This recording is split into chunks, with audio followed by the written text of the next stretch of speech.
Welcome back to our Stardew Valley playthrough. It's the start of our second season on the farm, and this time, we're taking things a step further. The goal? Achieving perfection. From growing every crop to building deeper connections with the villagers, we are setting our sights on completing this game. Though our first season was all about finding our footing, I want to dedicate this season to making some real progress on some major goals like making it to the bottom of the mines, finishing the vault room in the community center and unlocking the desert, and purchasing a coop and a barn. So let's start with day 1. Today started like most first days do, with a trip to Pierre's to stock up on seeds for the new season. We headed for town a bit early, so I decided to fish to pass the time until Pierre's opened. What just happened? I'm getting a cutscene. What? You messed up my fishing thing. Because I entered the shop? Yeah. What was it? I had a treasure chest. I don't know now because it canceled it. Though I missed out on whatever treasure was waiting for me, I managed to snag a few summer fish that we needed for various things. I then decided to invest all my money into buying melons, hoping for a return on my investment in the future. I headed back to the farm to plant all the melons, and made sure to add some fertilizer since we'll need 5 gold star quality ones for the bundle. After planting all of our crops, we were pretty exhausted and decided to call it a night, but as we headed to bed, we were once again greeted by a familiar face. Oh my god, a crop fairy. Again? Oh my god, it's on my farm too. Holy shit, this is amazing. No, keep going.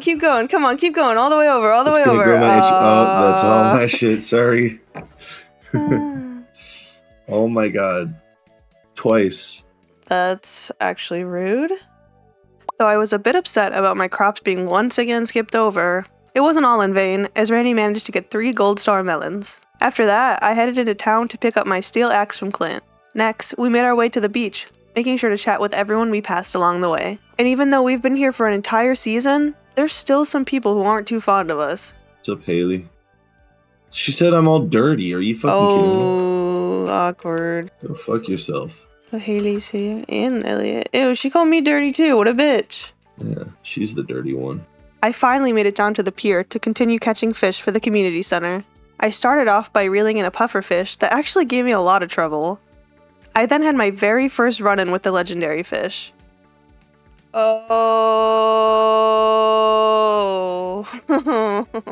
I've managed to reel in the crimson fish without a bobber before, but it definitely wasn't happening this time. If I wanted to catch this fish, I would have to come back more prepared. On a brighter note, I kept fishing and managed to earn the Old Mariner achievement for catching 24 fish. I also took some time on the way back to the farm to stop by the community center and donate the few fish that we had just caught. That night, as we headed to bed, something unexpected happened. The ground shook with a powerful earthquake. We weren't quite sure what this meant, but we knew we'd have to investigate soon. And to top it all off, we ended the day by reaching level 7 in fishing.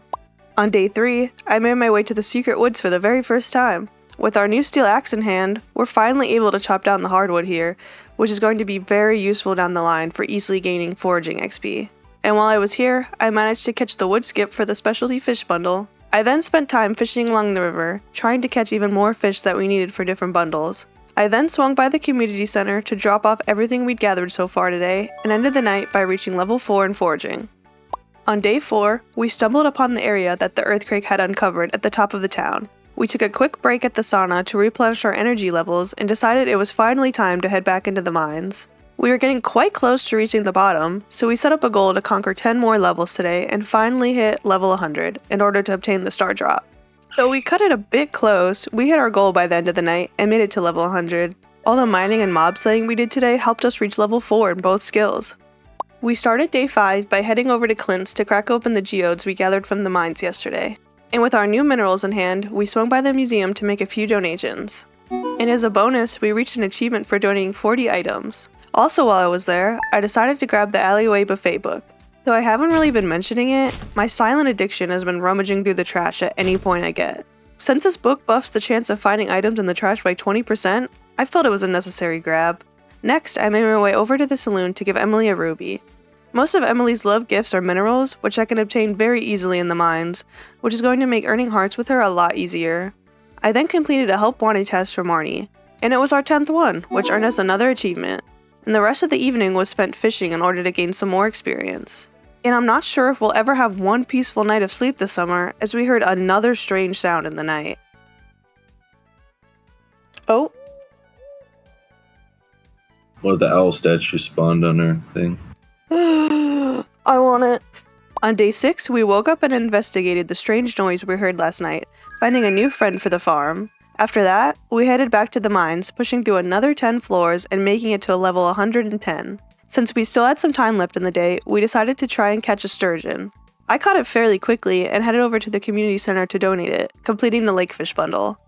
On day 7, we heard about a train that was passing through the valley, so I decided to check it out. And I really wish I hadn't. Like, what is this? I decided to head to the mines instead since Clint wanted 30 pieces of copper for a help wanted task. I seriously underestimated how long this would take and gave up almost immediately as I only found 1 piece. I instead headed to Clint's to crack open more geodes and managed to get 1 new mineral to add to the museum. I also made sure to give Emily another ruby, and it paid off, as we're up to 6 hearts with her now. I was once again enticed by the chance to catch the crimson fish, so I headed over to the pier. I spent the rest of the day there hoping to get a chance. Then, finally, it was my moment. I didn't need any stupid bobber to help me. I could do it on my own. Do you want the last of my lead bobber to try and catch it? Oh, wait, I'm trying to catch it right now. Shut up. It's gonna take me fucking forever if I actually get it. Just lock in. Girl. No, God, I missed it. Oh, no, I actually do need it. I started off day 8 by heading to the secret woods, where I found a fiddlehead fern. Next, I finally made a big purchase at Willie's shop, the iridium rod. It's the last main fishing rod upgrade, so I'm hoping it'll make catching the crimson fish a lot easier. This rod also allows me to add a bobber, so I equip it to my pole and hope for the best. I once again spent all day waiting for a chance to catch the crimson fish, and I finally got my shot and was pretty optimistic about my chances of hooking it with my new rod and bobber. But unfortunately, I still couldn't catch it. After fishing, I stopped by to give Emily a gift and made my way to the community center to donate the fiddlehead fern to the chef's bundle. The next morning, I began cleaning up the farm. We had kind of been neglecting the bottom half of our land, so I thought I should finally clear it out. Plus, it was a great way to earn foraging experience. So after chopping some stumps at the secret woods, I headed up to the sauna to restore my energy. I then went back to chopping trees and clearing debris, which helped me reach level 5 foraging by the end of the night. We kicked off day 10 by checking the mail and finding out about the luau tomorrow. We needed to bring something great, since delighting the governor was one of the achievements we still needed to collect.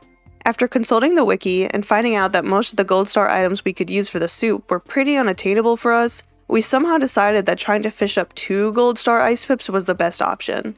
We headed to the mines, and while I fished up an ice pip fairly quickly, Randy had no luck. Eventually, we decided to pivot and use the gold star melons we had saved for the community center instead. Although the ice pip didn't end up in the soup, it still contributed to completing my fishing catalog, so it wasn't a total loss. On day 11, we woke up and headed straight to the luau. We did our usual routine of talking to all the villagers and made sure to add our gold star melons to the soup. We then alerted Lewis that we were ready to taste the soup and waited for the governor's response. Oh, please be good. Yummy, yummy, yummy. Mr. Governor, take a taste. Huh? Yay! Yes! I like W that. on the first year, too. We started day 12 by checking the fruit bat cave, and it did not disappoint. We found an apple and a peach to donate to the community center bundles. I then decided to dedicate the day to working on my fishing catalog. I headed over to the beach and learned that I had a couple of hours to try and catch the octopus. Though I was ready for the challenge, it never even showed up. So I headed over to the pier to continue my long battle against the crimson fish. I swear that I've caught this fish very easily in the past, so I'm not sure why it's been causing me so much trouble on this run. I spent the entire night trying with no success, leaving me to head to bed once again disappointed. But any sorrow from the night before quickly faded as I woke up on day 13 to a very pleasant surprise. It's raining. Oh, what the fuck? You got a super melon, Rachel. Wait, did I really? Yeah. I've never gotten that before. While I was harvesting these crops, we also managed to gather 5 gold star melons to add to the quality crops bundle. After finishing up on the farm, we headed back to the mines with one goal, to finally reach the bottom. It actually went very smoothly, so with our extra time in the day, we decided to donate the items that we had collected from the mines to the community center. Also, after our melon harvest, we were able to reach level 5 in farming, choosing the rancher path, and also earn level 5 in mining, choosing the geologist path. On the morning of day 14, we learned that a green rain had descended upon the valley. After soaking in the eerie atmosphere, we headed to the community center to donate a few items. I found everyone hunkered down at the saloon, so I decided to chat with them for a bit. I also tried to give Emily a gift, but I'm not sure why the rain blocks you from gifting anyone. Next, I headed to Pierre's to finally buy the last backpack upgrade. And to wrap up the day, I headed to the secret woods to chop down stumps and cleared a few trees on the farm to earn some extra foraging XP. I didn't level up today, but every little bit counts, as when we reach the higher levels, it'll take a lot of experience to see any progress. We started day 15 by making a major investment. We finally bought a barn. Throughout this run, we've been seriously neglecting purchasing farm animals, which will come back to bite us later as this severely delays our community center progress. Next, I headed over to Clint's to break open some geodes. A few of them had minerals we hadn't found yet, so I took them to the museum to add to the collection. Then came a big moment. I gave Emily a gift and finally reached 8 hearts with her. With that milestone reached, I went straight to Pierre's and bought a bouquet. I gave it to Emily, and she said yes. We're officially dating now. Yes. She has a big smile on her face. Me too, girl. I love you. I then made a quick trip to the community center to donate a sunflower and also tackled a help wanted task for Willie. While I was at the beach, I tried my luck with the crimson fish once again. Unfortunately, I didn't even get a bite this time, but all the effort wasn't wasted as it helped me reach level 8 in fishing. Day 16 started off with the discovery. I found out that I earned 2 hearts with Marnie, so you know what that means. Naughty, naughty. But we'll deal with these later. For now, it was back to the pier to face my nemesis, the crimson fish. After trying for almost 2 weeks, I finally reeled it in. Feeling good after that fishing win, I decided to take on another help wanted task from Clint. This time, he needed some coal. Unlike the last quest in the mines, this one went much smoother, and I managed to collect more than half of what I needed today. We started day 17 by adding another artifact to the museum's collection. Then, while I had an interesting conversation with Mayor Lewis, Randy donated the last dwarf skull we needed to the museum. With the translation guide in hand, I could finally speak to the dwarf. And while I was in the mines, I decided to finish up the help wanted task from Clint. And once I handed the coal over to him, he rewarded me with the prize ticket. And I cashed in my ticket for 3 mystery boxes, and then headed over to the river to fish for the rest of the day. Day 18 began with a trip to Clint's to crack open some geodes and those mystery boxes from yesterday. After that, I spent some time around town chatting with the villagers and handing out gifts. From there, it was off to the mines. I decided to focus on my fishing catalog and managed to catch a stonefish pretty easily. But not everything went as planned. I had 1 shot at catching a lava eel, and I missed it. On day 19, we made another big purchase. We bought a coop. After that, I headed to the secret woods to gather more hardwood and foraging XP. With the rest of the day ahead of me, I did what I always do: fish. And once the day was done, I managed to level up to 6 in foraging. Day 20 kicked off the first day of the trout derby, and I wasn't about to wait all day for these fish to bite, so I had an idea. What is that? A bait maker, and I have 8 rainbow trout bait. Wait, what the fuck? Though the bait maker thoroughly increased our chances of catching rainbow trout, it couldn't increase our terrible luck with collecting golden tags. Though I caught over 20 rainbow trout, I only managed to fish up 3 golden tags, but I also earned level 6 in farming. On day 21, I went right back to fishing. My luck seemed to turn from yesterday as I ended up with 9 golden tags by the end of the day. The prizes were much better as well, as I earned a quality sprinkler, some warp totems, and some extra bait. And the fun didn't stop as I managed to earn level 9 in fishing as well. Day 22 began with a trip to Robin's to upgrade my house. I then headed over to Clint's to crack open all the geodes I'd been hoarding and donated the 1 new mineral I'd received to the museum. Next, I went down to the beach to add a crab pot to the water and spent some more time fishing for XP and gold. I'm gonna need all the money I can get since I entirely emptied my pockets to finish the vault bundle for the community center. And with the vault fully completed, the Junimos can fix the bus, granting us access to the desert. I started day 23 by learning that another train was passing through the valley. I decided to give it another chance, hoping for some better gifts this time, but I was once again disappointed. After that detour, I made my way to the community center to drop off a few items. I then returned to my everlasting fishing grind, with the added task of catching 4 carp for Willie. I began day 24 by starting a much-needed tree farm. We're gonna need many of the different items from these trees, so it's a good thing we're finally starting now. I then found Emily at the saloon and gave her another gift. We're finally at 9 hearts, 1 away from asking the all-important question of marriage. But for now, with no direction for the rest of the day, I kept fishing. I awoke on day 25 to a new achievement. Randy and I both earned moving up for upgrading our house for the first time. After completing a few tasks around town, Randy and I decided that it was finally time to explore the new land that we had unlocked. But on the way there, I realized that I had forgotten my prismatic shard, meaning I couldn't obtain the galaxy sword. But that's okay. If we could tackle 120 levels in the mine, then the Skull Cavern's gonna be that much worse, right? Oh no. I can already see how this is about to go. Oh my god.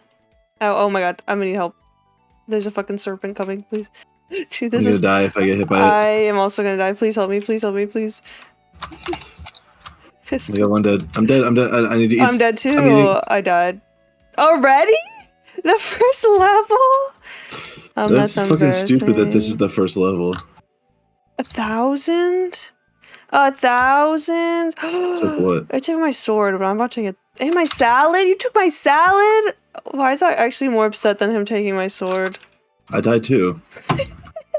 Like, what the fuck is that first floor? That's fucking stupid.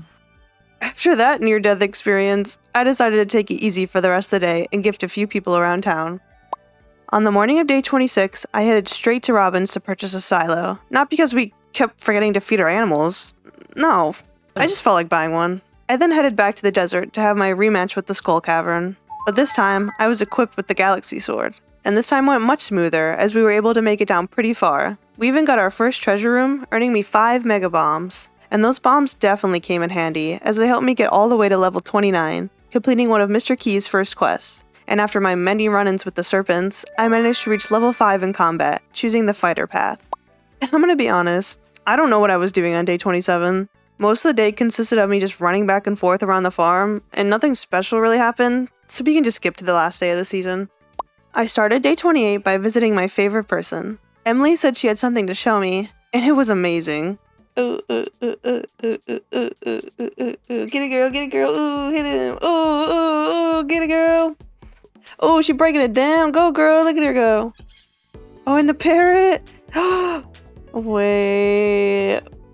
This is exactly the reason why I married Emily. After that show, I'd say that Emily's pretty into me, especially since we're now at 10 hearts with each other. I then swung by Clint's shop to break open more geodes. With a few new minerals in hand, I went over to donate them to the museum. I also realized that with these new donations, we were at exactly 60 items donated, which meant Gunther would be granting us access to the new sewers soon enough. To cap off the night, and the summer season, we headed to the beach to watch the Dance of the Moonlight Jellies. We made sure to greet everyone as always, then proceeded on with the event. It was a very peaceful event, and I was happy to be surrounded by everyone in town as we said goodbye to another season. And that wraps up summer here on the farm. It's been an incredible journey so far. Thanks so much for following along as we grow the farm, build relationships, and make strides to truly achieve 100% in Stardew Valley.